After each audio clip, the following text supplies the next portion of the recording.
የቆሻሻ አወጋገድ ችግር ለህብረተሰቡ ከፍተኛ የጤና ችግር እየሆነ መጥቷል። አስከተማ ታህሳስ 6 2018 ዓ.ም በዋግኽምራ ብሔረሰብ አስተዳደር በጋዝጊብላ ወረዳ በአስከተማ ከተማ ያለው የቆሻሻ አወጋገድ ችግር ለህብረተሰቡ ከፍተኛ የጤና ችግር እየሆነ መምጣቱን ነው ያነጋገርናቸው ነዋሪዎች የሚገልጹት። የቆሻሻ አወጋገድ ችግር ለሰዎች ጤንነትና ለአካባቢ ብክለት ስጋት እየሆነ መጥቷል። በተለይም በአስከተማ ከተማ ያለው የቆሻሻ አያያዝና አወጋገድ ትኩረት ተነፍጎታል። የከተማዋ የቆሻሻ አሰባሰብም ሆነ አወጋገድ ስርዓቱ ኋላ ቀር በመሆኑ ከተማዋ ጸድታ አትታይም። በቆሻሻ ክምችት የተነሳ መይሉ ተብሎ ሲጠራ የነበረው የቦታ ስም ተለውጦ ጥንቢት ተብሎ እንዲጠራም ምክንያት ሆኗል። በከተማዋ ከየቤቱ የሚወጣው ደረቅና ፈሳሽ ቆሻሻ እስከ ዋና ማስወገጃው ድረስ በከተማዋ በተለያዩ ቦታዎች ተበትኖ ይገኛል። የቆሻሻ አያያዝ ስርዓቱ ለጤናቸው ጠንቅ የሆነ መምጣቱ መፍትሄ እንዲያገኙ በተለያየ ጊዜ ቢጠይቁም የሚሰማ ጆሮ አለማግኘታቸው ነው ያነጋገርናቸው የከተማዋ ነዋሪ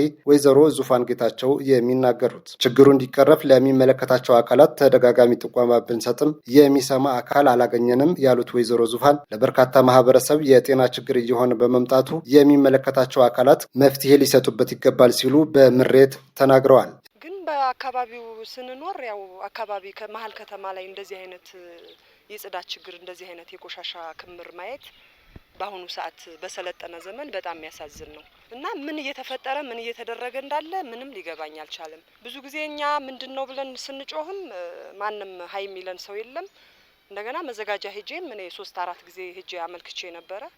የሚሰማም ተቋም ስላልሆነ ሲጀመር መዘጋጃ የሚባለው በከተማ ውስጥ እንዳለም አይቆጠርም። ምክንያቱም በቃ የከተማ ጽዳትና የከተማ ውበት የሚባለው እኮ እነሱን ይመለከታል። ዝም ብሎ አይደለም መዘጋጃ ወይም ከተማ ልማት ወይም እንደዚህ ጽዳት ምናምን የሚባለው። ሁለተኛ ደግሞ ጤና የሚባል ድርጅት ምን እያደረገ ምን እየሰራ እንደሆነ ምንም እየገባን አይደለም። በቃ ምክንያቱም ጤና ማለት ቢያንስ ከቆሻሻ ከምን ከጽዳት ህፃናቶች እንዳይታመሙ ህብረተሰቡ እንዳይጎዳ ነው። ዝም ብሎ ቢሮ ላይ ጽህፈት ቤት ላይ ወይም እንትን ላይ ቁጭ ብሎ የጤና ድርጅት የጤና ተቋም አለ መባል ብቻ ስም ብቻ አይጠቅመንም። እኛ ቢያንስ በቃ እኛ ሄደን እኮ ስንጠይቅ መፍትሄ እንዲህ ነው ብለው እኮ በደንብ እኮ አክብረው እኛን ባክብሮት እኮ መልስ አልሰጡንም። ይቺ ጠባብ ከተማ ነች፣ ለበሽታ የተጋለጥን ነን። እኛ ሁሉ ጊዜ ሰለችን። በቃ የት ሄደን እንጩህ? ሄደን እንደዚህ እናስተባብር፣ እንደዚህ እናድርግ፣ እንርዳችሁ ምናምን ስንላቸው ራሱ ፍቃደኛ አይደሉም። እኔ ብዙ ጊዜ ሄጃለሁ፣ የተሰማኝን ነገር አንጸባርቄያለሁ፣ ግን ምንም መፍትሄ የለውም። ጽዳት ላይ ምንም እየተሰራ አይደለም። እንዴት በተማረ በሰለጠነ ዘመን እንደዚህ አይነት ነገር አቅፈህ በጣም ያሳዝናል። ለዛውም መሀል ከተማ ላይ እና በአስቸኳይ መፍትሄ እንፈልጋለን። አሁን ግን ማድረግ ያለብን ነገር ህዝቡም ማስተባበሪያ ይደረግ፣ ይጸዳ፣ ከዛም በኋላ ዘበኛ ይቀጠር። ያለውን ነገር እኛ ከጎን ሆነን ችግር የለውም አብረን እንሰራለን። ህብረተሰቡ ደግሞ ግንዛቤ ስላልተሰጠው እንጂ ግንዛቤ ቢሰጠው መስማት የሚችል ህብረተሰብ ነው ያለው። እኔ እንጃ እንደኔ የመረረው ሰው ካለ እኔ አላቅም። ህብረተሰቡ በጣም በበሽታ በችግር እየተሰቃየ ነው ያለው። በቃ ከምንም በላይ ደግሞ ንጽህና ወሳኝ ነገር ነው። በጣም ህፃናቶች፣ ተማሪዎች አሉ፣ አዛውንቶች አሉ። ስለዚህ የታመምን እንደዚህ መኖር በጣም ነውር ነው። ለዛውም እዚህ አይን ቦታ አስፓልት ዳር ቆሻሻ። ስለዚህ መደረግ ያለበትን ነገር ትኩረት ተሰጥቶ ቢሰራ ደስ ይለኛል እንደኔ። ከከተማ መሀል ላይ ቆሻሻ ከምግብ የሚበላበት አቅርበህ ምግብ በዚህ ያው ይሄ እዚህ ማለት ነው። እንግዲህ ለምሳሌ አሁን እኛ ሸቀጥ እዚህ የምንሸጠው ላይ ከስተመር መጥቶ 1 ሰከንድ እንኳን አይቆይም፣ 1 ደቂቃ። ጥምቡ በጣም ነው የሚሸተው። ግማሽ ሰዓት እንዘጋለን፣ ግማሽ ሰዓት እንከፍታለን። ከሰዓት በተለይ አሰራንም። ስለዚህ ይሄ ምንም መፍትሄ ያላገኘና መፍትሄ የሌለው ምንም ሰው የሌለው ቦታ ማለት ይሄ ነው። በቃ ከከተማ መሀል ይሄን ያህል ቆሻሻ የተደ እንግዲህ እያያችሁት ነው። ሌላ ቦታ የምናውቀው የቆሻሻ መድፊያ ሌላ ቦታ አለ። ከተማ መሀል ላይ ነውር ነው፣ አይደረግም። እስኪ ይሄን እንዲህ ብሎ አይተው ታው ማየቱ ነው እያዩት ነው። ስለዚህ ይሄን መጥተው የሆነ ነገር የማያደርጉት ምን ሆኖ እንደሆነ አይታወቅም። አሁንም መፍትሄ እንዲገኝለት የሆነ ነገር እንዲሆንልን እንፈልጋለን። ሰው እየታመመ ነው። የቆሻሻ አወጋገድ ለአንድ ድርጅት ወይም ለተወሰነ የህብረተሰብ ክፍል የሚተው ሳይሆን የከተማውን ነዋሪዎች የባለቤትነት ስሜት የሚጠይቅ እንደሆነ ያነሱት የሰርተን እንደግ የጽዳት ማህበር ተቆጣጣሪ መቶ አለቃ ኃይሉ አዲስ የከተማዋ መሪ መዘጋጃም በቆሻሻ አወጋገድ ዙሪያ ለማህበረሰቡ ግንዛቤ መፍጠር፣ የቆሻሻ ማስወገጃ የማዘጋጀትና የመከታተል ኃላፊነቱን መወጣት እንዳለበት ተናግረዋል።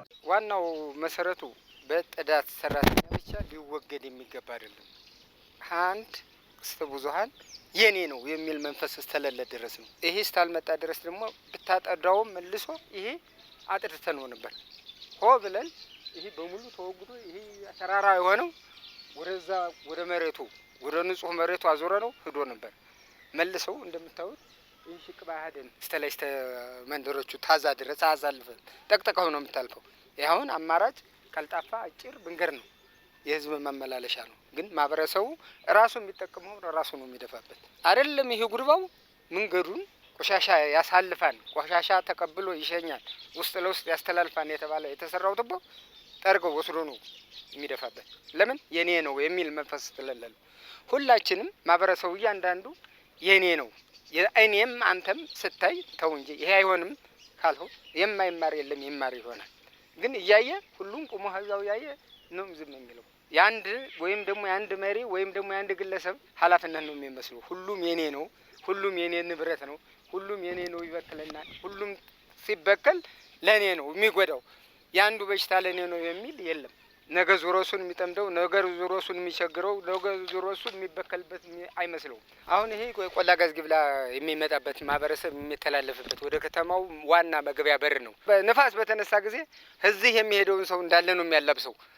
አይንህ እንደሚያየው አመድ ነው፣ የተለያዩ ቆሻሻ የተቀላቀለበት ነው እና ሽታው ማሳልፈም ራሱ እና በጣም አስቀያሚ ነው። ጥላላው ሰው ሁሉ መግቢያው በሩ ይሄ ነው። እንደምታየው መንግስት ጋንዳ ሰርቶልን ነበረ። ጋንዳውን ግን ማህበረሰቡ መጠቀም አልቻለም። ሌላኛው ሀሳብ ሰጪ አቶ መንግስቱ ገላው በበኩላቸው ከተማዋ በጥሩ እድገት ላይ ብትገኝም የቆሻሻ አወጋገድ ስርዓቱ የተዝረከረከ ለማህበረሰቡም የጤና ጠንቅ እየሆነ መምጣቱን አንስተዋል። የቆሻሻ ማስወገጃ ቦታው ከአስከተማ ወደ ደብረ ወይላ፣ ዲውና እንዲሁም ወደ ጥላላና አዚላ በሚወስደው አውራ መንገድ ላይ በመሆኑ አላፊ መንገደኛው ከፍተኛ የጤና ችግር እየደረሰበት ነው ብለዋል። አስተያየት ሰጪው እንዳሉት የአገልግሎት መስጫ ተቋማት በቂ ማስወገጃ የላቸውም። ከውጭ የተከማቸ ቆሻሻን በፍጥነት የማንሳት ችግር ይታያል። የሚመለከታቸው አካላት ትኩረት ሊሰጡበት ይገባልም ብለዋል። በቆሻሻ ብክለት እየተከተለ ያለው ችግር ይህ ነው ብለህ በቀላሉ የምትገልጠው አይደለም። አስቸጋሪ ላይ ነው ደርሰን ያለን።